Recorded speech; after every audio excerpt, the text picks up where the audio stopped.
The city's proposed 2025-2026 biennial budget is a comprehensive plan designed to align services with financial capabilities, city council priorities, and community needs for the upcoming 2 years. Today, Budget Officer Katie Johnston will discuss the intricacies of the budget development process. Hello, Katie. Welcome to the show. Hi, good morning. Good morning to you as well. So let's dive right into the questions. Yeah. All right. So the first one is, what is the primary focus of the city's 2025-2026 proposed budget?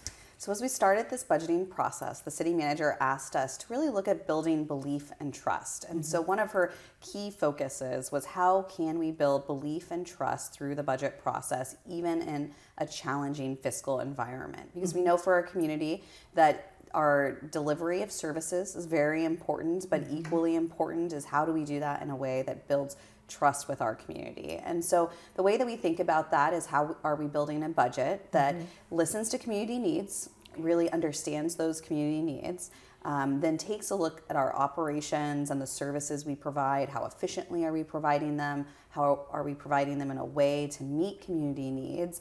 And then our final kind of core for building belief and trust is around transparency and accountability. So how are we, again, listening to the community, directing our operations and our services to meet those community needs, and then telling that story to the public, being transparent and accountable for the results of the services that we're providing. So that's been really our focus as we've been building this budget, is around this concept of belief and trust and how do we improve belief and trust with our community.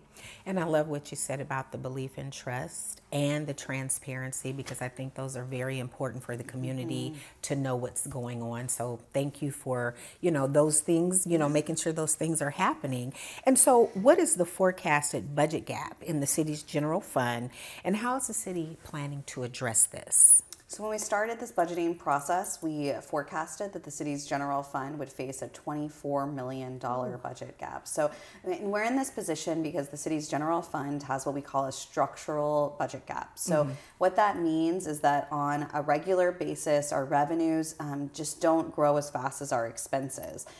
This biennium, we're facing a slowing of our economy along with increased inflationary pressures. So that's just adding to that regular gap that we're seeing with the pace of our revenue growth compared to expense growth.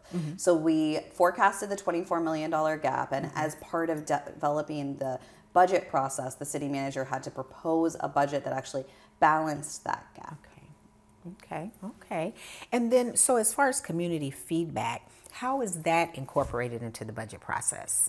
So what we do is, as we go to start building the budget, we look at all of the ways that we've heard from community so far. So we've been really intentional to not say that the only way to engage in the budgeting process and to give us community feedback is through the budget office or through the budget process itself. We work with community as the city in a wide variety of ways. So in the past year, we've done a community survey, a business survey. So we leverage those during the budget process, focused on kind of where community wants to see us address community issues and where they see the main issues are for the community in the next 5 to 10 years. So things that we need to start addressing now. We also combined efforts with our comprehensive planning process that occurred this year and our strategic planning process. So again, if community is showing up in any of these places to give us feedback, what we're doing as part of the budget development process is saying, what have we heard from community already? What have they been telling us, and how can we incorporate that into the budget process? And one of the main ways we do that is our budget is developed through the lens of our community's strategic priority areas. It's what we use for a strategic plan. And so we've been working very hard to align our spending with those priority areas so that helps us better talk about community needs in those areas, what we're providing in services, and ultimately I hope will help also address accountability and transparency around what results are we actually seeing in those areas for the services that we're providing. Exactly. And you did touch on this. So in terms of getting the community involved, where can community members find details about the budget development process, and how can they provide input? So as I mentioned, we're using a wide variety of tools. So if you've already spoken to us, I'm hoping that we've built that into our process,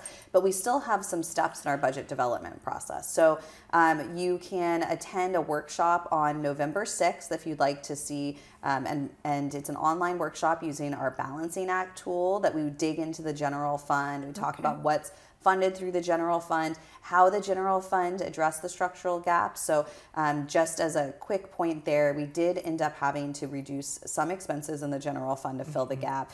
We also looked at alternative service delivery models. So things like we're transitioning senior services to being provided through Metro Parks.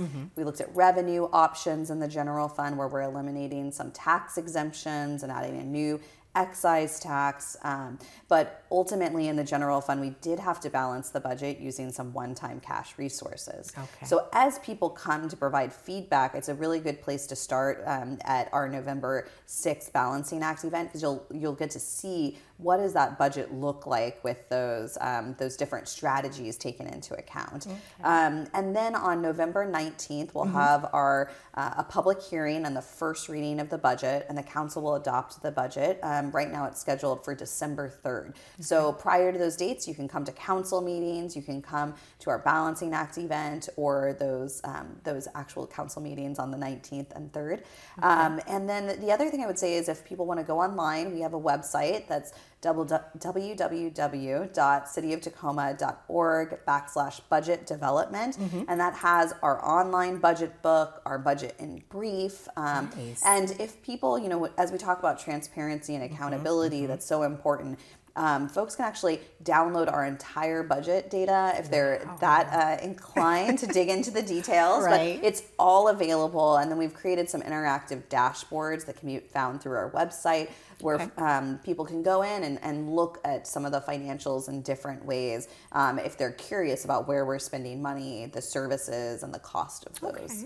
Perfect. Well, thank you, Katie, so much for all of that information, and hoping our viewers will take advantage of those dates to come out and go onto the website to get additional information. So thank you to you and your team and your office for everything you're doing. And again, the transparency and allowing the community to be involved, I think is so imperative. So thank you very much, and we hope to have you back for an update. Thank you.